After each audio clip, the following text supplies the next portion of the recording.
ಬ್ರಿಟಿಷರ ಆಳ್ವಿಕೆಯನ್ನು ದ್ವೇಷಿಸೋಣ. ದೇಶದ ಪ್ರತಿ ಮೂಲೆಯಲ್ಲೂ ಕೂಡ ಸ್ವತಂತ್ರ ಸರ್ಕಾರ ನಿರ್ಮಾಣ ಆಗ್ತಾ ಇದೆ. ನಮ್ಮ ಇಸ್ರೋನಲ್ಲೂ ಕೂಡ ಸ್ವತಂತ್ರ ಸರ್ಕಾರವನ್ನು ನಿರ್ಮಾಣ ಮಾಡೋಣ. ನೀವೆಲ್ಲರೂ ಏನಂತೀರಿ? ಹೌದು ಹೌದು. ಸರ್ಕಾರಿ ಅಧಿಕಾರಿಗಳು ದೊಡ್ಡವರಾದರೆ ತೊಂದರೆ ಆಗಬಹುದು, ಅದೇ ಚಿಕ್ಕ ಮಕ್ಕಳು ಆಗಲಿ. ನಿಜ, ದೊಡ್ಡವರಾದರೆ ಶಿಸ್ತು ಕ್ರಮ ತೆಗೆದುಕೊಳ್ಳಬಹುದು, ಚಿಕ್ಕವರಾದರೆ ಒಳ್ಳೆಯದು.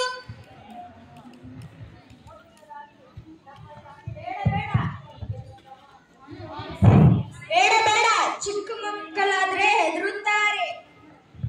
ನಾ ತಯಾರು, ನನ್ನನ್ನು ಮಾಡಿ. ನಾ ತಯಾರು, ನನ್ನನ್ನು ಮಾಡಿ. ಹಾಗಾದರೆ ನಮ್ಮ ಜಯಣ್ಣನನ್ನು ಅಮಲ್ದಾರನಾಗಿ ಮಾಡೋಣ, ನಮ್ಮ ಮಲ್ಲಣ್ಣನನ್ನು ಸರ್ವಾಧಿಕಾರಿಯಾಗಿ ಮಾಡೋಣ. ನೀವೆಲ್ಲ ಏನಂತೀರಿ? ಹೌದು ಹೌದು. ಅಮಲ್ದಾರ ಜಯಣ್ಣನಿಗೆ, ಸರ್ವಾಧಿಕಾರಿ ಮಲ್ಲಣ್ಣನಿಗೆ. ಬ್ರಿಟಿಷ್ ಸರ್ಕಾರಕ್ಕೆ ನಮ್ಮ ಹಳ್ಳಿಯಲ್ಲಿ ಅಧಿಕಾರವಿಲ್ಲ. ಇಲ್ಲಿ ನಾವೇ ಅಧಿಕಾರಿಗಳು. ನಮ್ಮ ನೀತಿ ನಿಯಮಗಳೇ ಕಾನೂನು. ಬೇಜವಾಬ್ದಾರಿ ಸರ್ಕಾರದ ಅಧಿಕಾರಿಗಳು ಊರೊಳಗೆ ಬರ್ಕೊಡ್ದು. ಒಂದು ವೇಳೆ ಬಂದರೆ ಕಟ್ಟಪ್ಪಣೆ ನಾಮವನ್ನು ಊರೊಳಗೆ ಹಾಕಿಸಿ.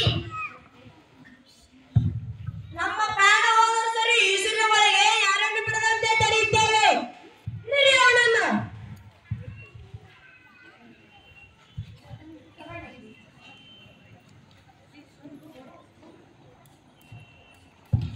ರಂಗನಾಥ್ ಅವರಿಗೆ ಗಾಂಧಿ ಟೋಪಿಯನ್ನು ಹಾಕಿ ಮತ್ತು ಅವರ ಬಾಯಿಂದ ಭಾರತಾಂಬೆಗೆ ಜಯವನ್ನು ಕೂಗಿಸಿ.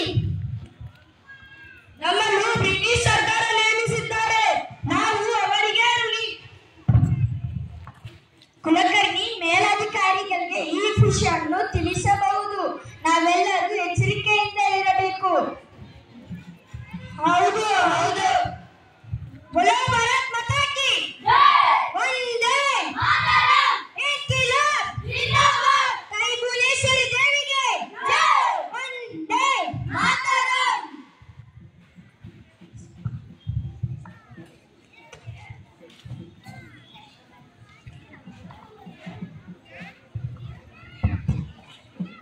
ಬೇಜವಾಬ್ದಾರಿ ಸರ್ಕಾರದ ಅಧಿಕಾರಿಗಳು ಊರೊಳಗೆ ಬರಕೂಡದು ಎಂಬ ನಾಮಫಲಕವನ್ನು ಹಾಕಿದ್ದು ನೋಡಿಲ್ಲವೇ?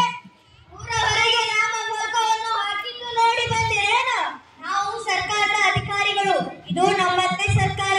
ಈ ಊರು, ಈ ನಾಡು, ಈ ದೇಶವೆಲ್ಲ ನಮ್ಮ ಸರ್ಕಾರದ ಕೈಯಲ್ಲಿದೆ. ಅಂಥದ್ರಲ್ಲಿ ನಿಮ್ಮ ನವಸಂಘಕ್ಕೆ ಯಾವುದೇ ಬೆಲೆ ಇಲ್ಲ. ಯಾವ ಸರ್ಕಾರ? ನಮ್ಮ ಅಮಲ್ದಾರರು ಇಲ್ಲೇ ಇದ್ದಾರೆ. ನಮಗೆ ನಿಮ್ಮ ಸರ್ಕಾರದ ಅವಶ್ಯಕತೆ ಇಲ್ಲ. ನಮ್ಮನ್ನು ಉಸಿರಿನವರು ನೇಮಿಸಿದ್ದಾರೆ. ನಮ್ಮನ್ನು ಬ್ರಿಟಿಷ್ ಸರ್ಕಾರ ನೇಮಿಸಿದ್ದಾರೆ. ನೀವೆಲ್ಲರೂ ಸರ್ಕಾರದ ಗುಲಾಮರು. ಅದರ ದಾಪ್ತ ಸರ್ಕಾರಕ್ಕೆ ಕಂದಾಯವನ್ನು ನೀಡಿ ಮೊದಲು. ಸ್ವಲ್ಪನಾಗೆ ಬಿಗಿಡಿದು ಮಾತಾಡಿ ಗೌಡ್ರೆ. ನೀವು ಹಿರಿಯರು ಅಂತ ಗೌರವ ಕೊಟ್ರೆ ಹೀಗೆಲ್ಲ ಮಾತಾಡೋಣ. ನಾವು ಚೋಟು ತಂತ ಹುಡುಗರಿರ್ಬೋದು, ಆದರೆ ನಾವೀಗ ಈ ಸೂರಿನ ಅಮಲ್ದಾರರು. ಇವರು ಸರ್ವಾಧಿಕಾರಿ, ತಿಳಿತೇನೋ? ಅವರ ಕೈಯಲ್ಲಿನ ಲೆಕ್ಕದ ಪುಸ್ತಕವನ್ನು ಕಿತ್ತುಕೊಳ್ಳಿ ಮತ್ತು ಅವರಿಗೆ ಗಾಂಧಿ ಟೋಪಿ ಹಾಕಿ.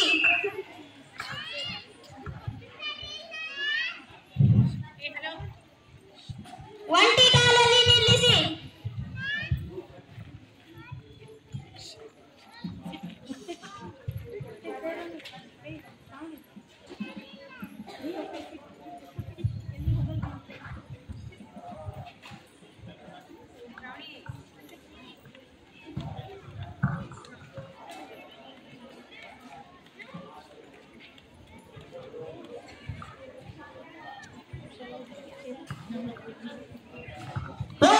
ಚಳವಳಿ ನಡೆಸಬೇಕಂತಿದ್ದೀರಾ? ಹಾಗಾದರೆ ಈಗ ಹುಷಾರ್. ಅಲ್ಲಿ ನೋಡಿ ಸರ್, ಬೇಜವಾಬ್ದಾರಿಯ ಸರ್ಕಾರಿ ಅಧಿಕಾರಿಗಳು ಊರೊಳಗೆ ಬರಬಾರದಂತೆ. ಹಾಗಾದರೆ ನಾವೆಲ್ಲರೂ ಬೇಜವಾಬ್ದಾರಿ ಸರ್ಕಾರಿ ಅಧಿಕಾರಿಗಳ? ಕಿತ್ತೆಸೆಯೋಣ. ಇಂಥ ಕೆಲಸದಲ್ಲಿ ದುಡುಕ್ಬೇಡಿ. ನಾವು ಊರೊಳಗೆ ಬರಬಾರ್ದನ್ನಕ್ಕೆ ಇವ್ರಿ ಯಾರು ಕೋರಿಕೆಯಲ್ಲಿ ಕಾರ ಅರಿಯಲ್ಲ.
ಊರಿನಲ್ಲಿ ಅಡಗಿರುವ ಸರ್ಕಾರಿ ವಿರೋಧಿಗಳಿಗೆ ಯಾರೂ ನೆಲೆ ನೀಡಬೇಡಿ. ಅವರನ್ನು ಸರ್ಕಾರಕ್ಕೆ ಒಪ್ಪಿಸಿ, ಇಲ್ಲದಿದ್ದರೆ ನಿಮ್ಮ ಮನೆಗಳಿಗೆ ನುಗ್ಗುತ್ತೇವೆ. ಎಚ್ಚರ.